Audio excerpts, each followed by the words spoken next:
Yeah, for a while now, I've been trying to think about how to introduce Half Earth North Carolina to even say what I wanted to do to people who Half Earth doesn't already mean something. And I think my problem is I don't know where to start, but I got turned on to the idea about rewilding from, frankly, just YouTube videos and looking around for,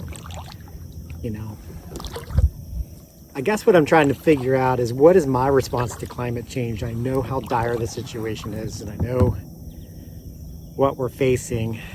I've been hearing about it most of my life. As a young engineering student, I took classes in environmental engineering, and they were talking about it back then, but frankly, it seemed like, I knew it was coming, I knew it was important, but I didn't think I would even see it in my lifetime or my children's lifetime or probably my grandchildren's lifetime, the really serious effects of it. But it's happening faster than I thought, and I think faster than a lot of the scientific community thought it would happen. And we're seeing the effects now. And that's a terrible thing, but that's also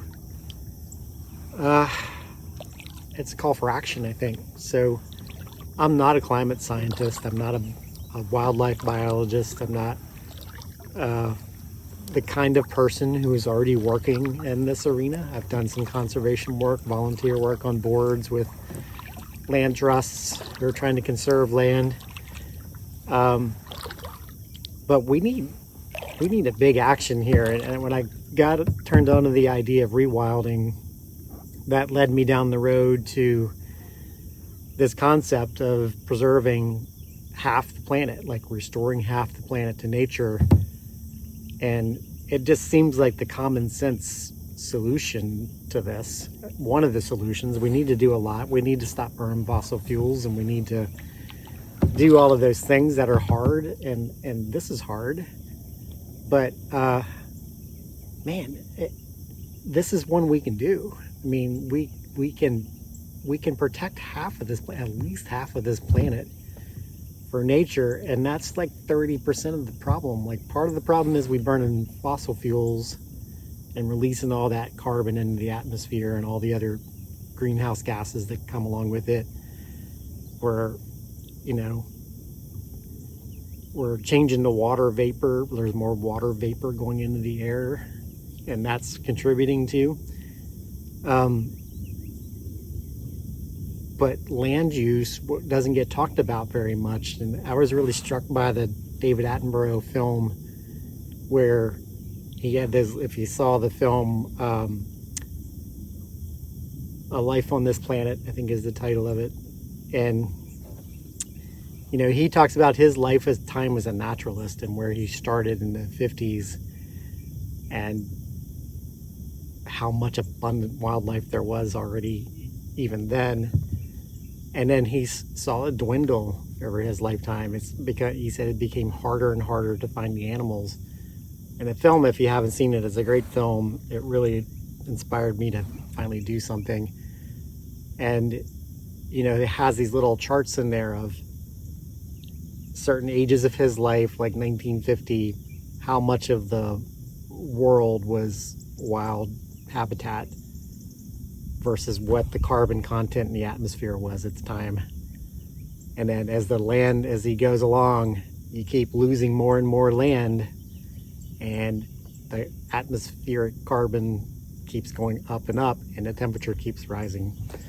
So, land, how we use the land is a big part of it. And we've been clearing land, we've been doing deforestation or agricultural practice, or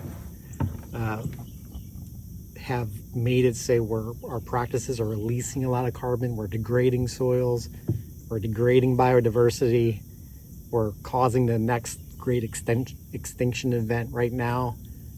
But a lot of that can be changed. And so when you think of half Earth, usually people start talking about, well, where are the big places that are left that we haven't already ruined?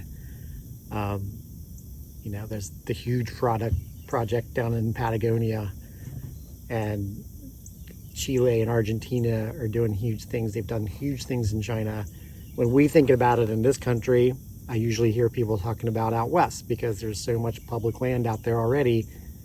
You think, well, we just got it protected in a way that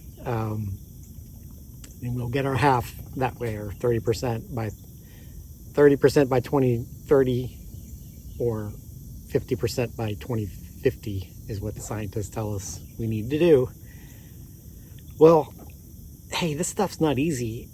Out west, Patagonia, it's not easy anywhere because it comes with whatever you try to do, there are people who don't want you to do it. So it's a struggle everywhere you try to do this, and so that makes me think, well, we got to try to do it everywhere. So we got to try to do it right here in North Carolina. We got to, you know, we got to think about how we connect to the Appalachian mountain chain. We got to think about, you know, we still have land left to do this, but we're losing farmland at an alarming rate. We're losing forest cover at an alarming rate. The Southeast United States is being deforested faster than the Amazon. So we've got to stop that. And then I think we've got an opportunity to start restoring biodiversity and restoring just this beautiful world around us. And man, that's exciting to think about. And I've never seen so many opportunities as there are now. And I think people I know in the conservation community and people who have been working on rewilding for a lot longer than I have, and people who've been working on half earth for a lot longer than I have, they're all saying, like, you know, the political situation has been tough for a lot of years, but things are happening. And with the Inflation Reduction Act, there's a lot of money out there set aside for this kind of activities, and man, now's the time. Like we've maybe never had a better time to start working on this stuff. So that's what Half Earth North Carolina is aiming at. I don't know of an organization who's really come right out and said, we want to restore half of North Carolina to nature and natural activities. And I consider, like, regenerative farming, I think, fits into that, because we're, you know, it's using no pesticides or less pesticides, less fossil fuel inputs, and it's actually building soil life. And that's the start of a lot of everything, is like the health of the soil is what leads us to, you know, a whole natural ecosystem that just works better. And I think it's kind of exciting that we, you know, we have the land here, we can do it. There will be opposition to it, of course, like there is everything involving conservation, but I think resources are coming. I think resources are here. And I think that we have a whole lot of people who would like to see this happen. So if there are other people in the state of North Carolina already working on this, I'm hoping my starting this organization helps me meet them and connect with them and start working on it. So that's what we're doing.